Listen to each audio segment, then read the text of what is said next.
I grew up in a house where Sundays were the closest thing we had to liturgy. Not because we were particularly holy, but because my mother believed in the sacrament of showing up. She kept recipe cards rubber banded in a plastic box, her annotations written in pencil and measured in people. Feeds 6 scratched out to feeds 9 if Mrs. Risney, Doyle brings the cousins. My father, who balanced small-town books by day and coached Little League by evening, would arrive at the door with a carton of eggs and the box of checkbooks parents forgot to reclaim, set both on the counter with the same care, and kiss my mother's temple. We weren't rich. We were right-sized, tight like a bolt seated properly, not strangled until the threads gave up. The rules in our house were small and unremarkable until you needed them. If you say you'll be there at 6, you arrive at 5:50 and carry the folding chairs. Return what you borrow with the battery replaced. If you cook, you clean unless someone beats you to it. When I became a CPA, it was less a choice than a continuation. Accounting didn't feel like columns and dust. It felt like the quiet belief that things should add up. If they don't, you find out why. Not to punish, but to put the world back on its feet. I stayed in Minneapolis because it's a city that believes in coats and in courtesy, and because the light off the river on winter mornings makes even ugly things look deliberate. I lived in a duplex near Powderhorn, top floor, good windows, rent that never shocked me. I worked downtown in a firm where we all kept sweaters on the back of our chairs because the building's HVAC believed summer was a rumor. I liked my life. I liked knowing what was due and when. I liked catching errors before they wandered into the wild and embarrassed anybody. I met Lila at a community fundraiser for a literacy nonprofit the year the snow refused to leave by Easter. She was in a red coat that made the room look arranged around her. She stood under a banner that read, Story Fringe Alliance, talking to a man who held his wine glass like a microphone, and at first I assumed she was one of those people who are good at looking like they belong everywhere. Then she smiled at an elderly volunteer and bent to hear her say something that wasn't designed for the room. There is a difference between listening and staging listening. Lila did the first thing. I noticed. She introduced herself with both hands, palms warm. Grant writer, she said. I translate missions into money. I told her I was the unsexy end of numbers. She laughed like I'd told a flirt disguised as a fact. Oh, Lila said, I love an honest ledger. Our first date was at a diner on Lyndale where the coffee is bad on purpose and the pancakes have their own gravity. Lila talked with her hands the way good teachers do. She grew up in a house that sold encyclopedias at a loss and ideas at a profit, moved every 2 years, lived out of Tupperware that smelled like cloves. Her mother had a talent for walking into a room and leaving with a promise. Her father had a talent for starting things he never learned to finish. Lila said, I am allergic to pretenses. I didn't write myself. She said it like a joke, then blinked as if she was testing how true it was. We were good, not fireworks, not cinematic, but the kind of comfort that knows your voices by footfall. She kept a notebook full of phrases that sounded like they belonged on plaques, and another one of lists that belonged on spreadsheets. She could look at a program description and circle the limbic part, the beating heart, make donors believe their money was buying a story with a spine. I watched her work sometimes when the couch between us had more to say than the television. She'd read out loud a paragraph that dragged like a wet coat, scratch words in the margin, and suddenly it would move. I found it beautiful. I still do. I brought her to my parents' Sunday because everything matters less if you hide it. I gave her the rundown in the car. There will be too much food. My mother will feed you like famine is trending. My father will ask what sound your car makes when you turn left. We do a family tradition test when we're serious. It's not a hazing. 3 small things we all do: cook your person's favorite meal, sketch a 1-month budget with room for life, and spend a Saturday with the littles so we can see you with chaos. The guys do their version. Change a tire without stripping a lug, make one family dish, plan a $20 date that has story, she smiled, the kind you wear like a jacket you're not sure fits. Budgets, Lila said, can be oppression in a cardigan. That's not what they are at my mom's table, I said, and smiled, not because I was right, but because it was the only answer that didn't sound like a sermon. My mother patted Lila's hand and said, Mija, the way she does with every woman she hopes will feel at home. My father told the story of the time he balanced a farm supply store's books by finding 1,200 in uncashed checks under a cushion. My sister, who likes to drag a match across the room and see if anyone blows it out, asked Lila if she was ready for the family's 3 silly rites. Lila's mouth smiled. Her eyes didn't. I don't do auditions, she said, and when my mother tried to smooth it, Lila lifted her palm like a crossing guard. Women are asked to prove it twice, she said. Be pretty but competent, nurturing but independent. Make dinner and a spreadsheet. Meanwhile, men open a jar and the room throws rice. I'm not a 1950s moral exam. A hush fell, not dramatic, more like a rug settling. My mother's face flickered hurt and then ironed it flat. We ate. Lila kissed me on the cheek in the hallway like punctuation, and we drove home in a silence that wasn't hostile exactly, but had its own spine. By Wednesday, there was a post on her professional page, Rituals versus Gatekeeping, when tradition polices participation. She had photos that glowed, her hand on a coffee cup, her notebook with the word manifesto written somewhere a camera could see it. The comments chorused. Preach, say it louder, break those cycles. She wrote sentences about matriarchal control that made my mother's plastic bin labeled for other people sound like a compliance department for small joys. I told myself that Lila's job was to turn life into story. I told myself stories always cut cleaner on paper than in rooms. Then the dinners started. She called them mentorship dinners. Aligned donors teach themselves to justify the check. The first one, she wore a black dress that called attention to itself by pretending it wasn't trying. The second one, she laughed in the kitchen while she tried on a sentence. He's a board member, Ben. He wants to help me make the program deck sing. Everett, 50-something, lumber investment wealth, a gallery trustee, a man whose social media was a LinkedIn page, and a smile that practiced indifference. He's harmless, she said, rolling her eyes at an irritation she predicted in me, as if we were in a play and she had seen the script. I am reasonable. I can be invited to reasonable, but accounts, even informal ones, leave trails. Lila had access to a donor suite at the Foundation's building, a room with ponderous art and chairs that look like sculpture until you try to sit. She booked it for a work session with Everett on a Tuesday. The calendar invite said 7,000,029. The security desk's sign-in log later showed checkout at 11,042. People can talk a long time about art, I told myself. People who pay for art love being near it.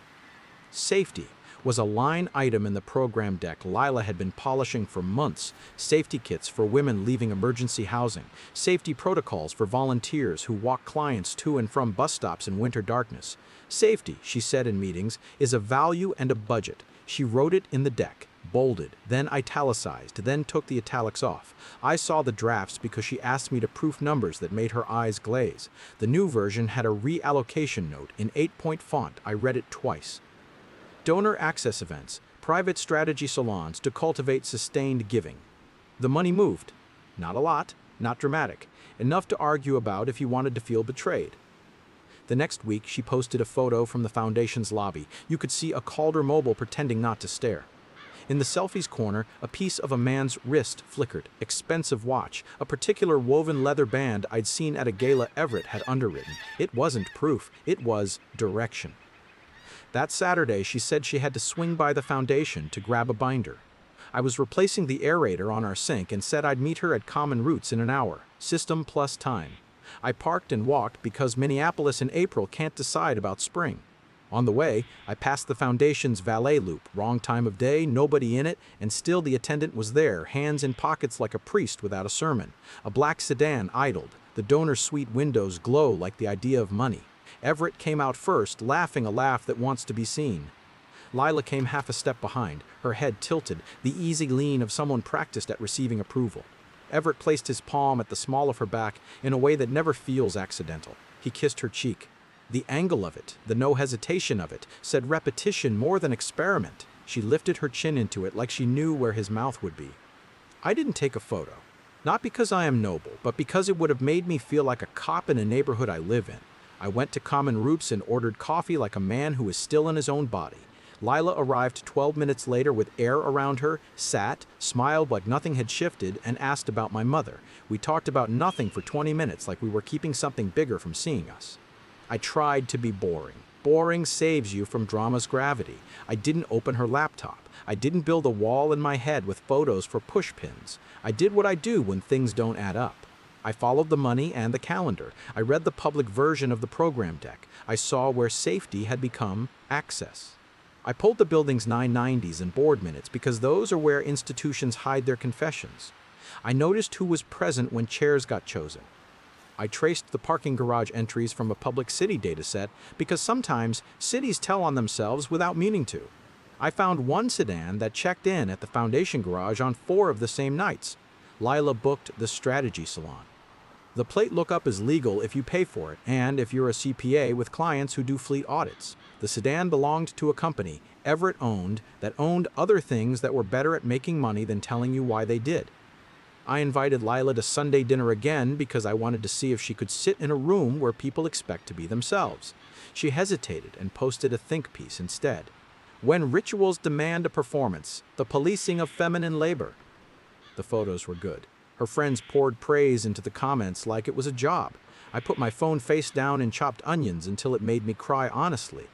We could have stayed in the land of insinuation forever if not for a string of small and impolite details. Lila's mentorship dinners always landed inside meal per diems that were approved on budgets meant for volunteers who eat their lunches in stairwells. The donor suite usage line switched to event space on forms signed after 11:30 p.m. A staffer in events, a woman who does her job because she knows where chairs go and who moves them, whispered to me after a fundraiser that the safety budget flew away. She said it with a little exhausted laugh, like the laugh you make when your car starts on the 3rd try. I asked, and she closed her mouth like a door. I didn't push. She had rent to pay. Everett is not stupid. He talks about art the way rich men do when they want to sound like they discovered the word patron but don't want to be eaten by it. He started sending texts to Lila. I could see when her phone lit on the table. Salons work when the right people feel chosen. Tonight was generative. Next time, less overhead. Lila said, "He's not what you think. He puts his money where his mouth is." I said, "So do vending machines." She didn't laugh. I wrote the board chair an email with no adjectives. I attached PDFs anyone could pull from the foundation's site, with the parts highlighted where safety became access events. I attached the public program deck and the donor suite calendar. I did not attach photos of anyone touching anyone. If a thing can be proved without embarrassment, let it be so. I hit send and made tea like I'd only sent a question about where the napkins are. The board chair did not write back. The general counsel did. Polite, pleased, it said, to receive your concern. Standard language slid over a floor I hoped was solid. I printed the email only so I could hold something because you cannot hold an investigation. I did not tell Lila about the message. I did not want to produce a scene. The cruelty of scenes is they make bystanders into participants. I was raised to avoid conscripting strangers. Lila came home from a mentorship dinner with Everett 3 days later with the shine of applause on her wrists. We stood in our small kitchen and I asked the question I had been practicing like a sentence with too many commas. In the deck, why did safety become donor access? The light above the sink made the faucet look mean. She said, "Access is safety, Ben. If donors feel like they belong, they give. When they give, the program breathes. That is not the same as relying on a man's hand at your back," I said. She smiled in that way where the edges of the lips are a knife. "The hand that feeds can be gentle or it can be gone," she said. "We help it be gentle." I said, "Who is we?" She said the program. She said the board. She said visionaries. She did not say Everett. Words are work. I wasn't on payroll. The next morning, the general counsel called me. They had, he said, received other concerns. They were reviewing the donor suite usage policy. They were grateful for community engagement. He used the word sunlight, not as metaphor, as if he was tired of pretending. I asked if any staff were implicated. He said the foundation values its team. He said nothing else. You can learn a lot from polite evasions if you know where to tap and which beams sound hollow. I closed our joint card and moved my direct deposit while Lila was at lunch. I called my landlord and said what I needed to say about exiting a lease clean. He said 30 days and no hard feelings because you pay on time and say thank you. The small things build the big ones. That night, Lila held her phone like it was a heating pad and told me Everett was flying her to a conference on donor stewardship. Board approved, educational.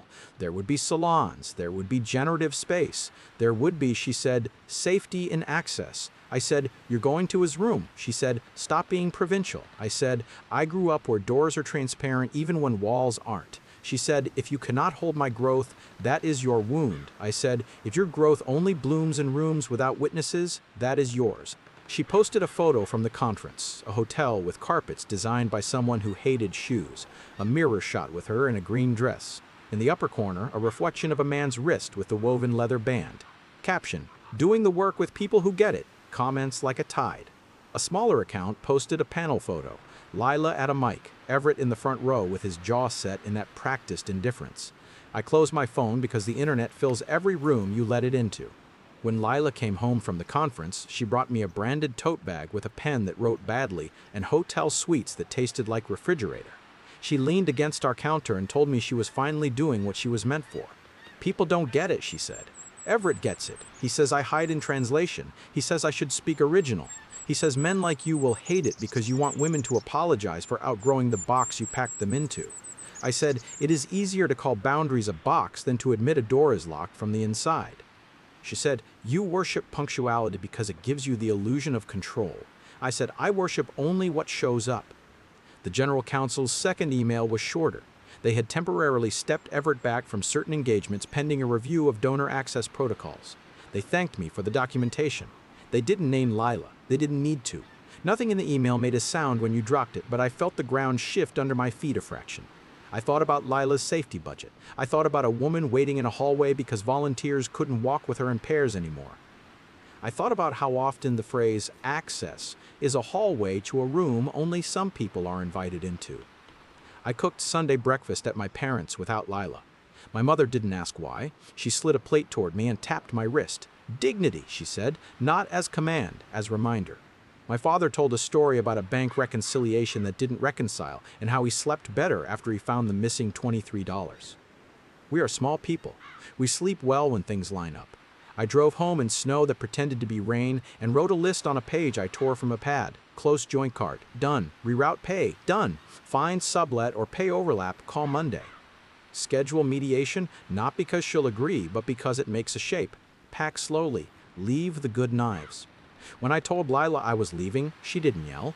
She is not a yeller. She looked at me the way someone looks at a painting they decide won't grow in their house. You are breaking up a partnership because I refuse to perform a casserole test for your family, she said. I said, I am leaving because you hid in rooms you called salons and moved safety to access because you touched a story about women and used it to touch a man with money. She said, I will tell people you and your family abused me with rituals.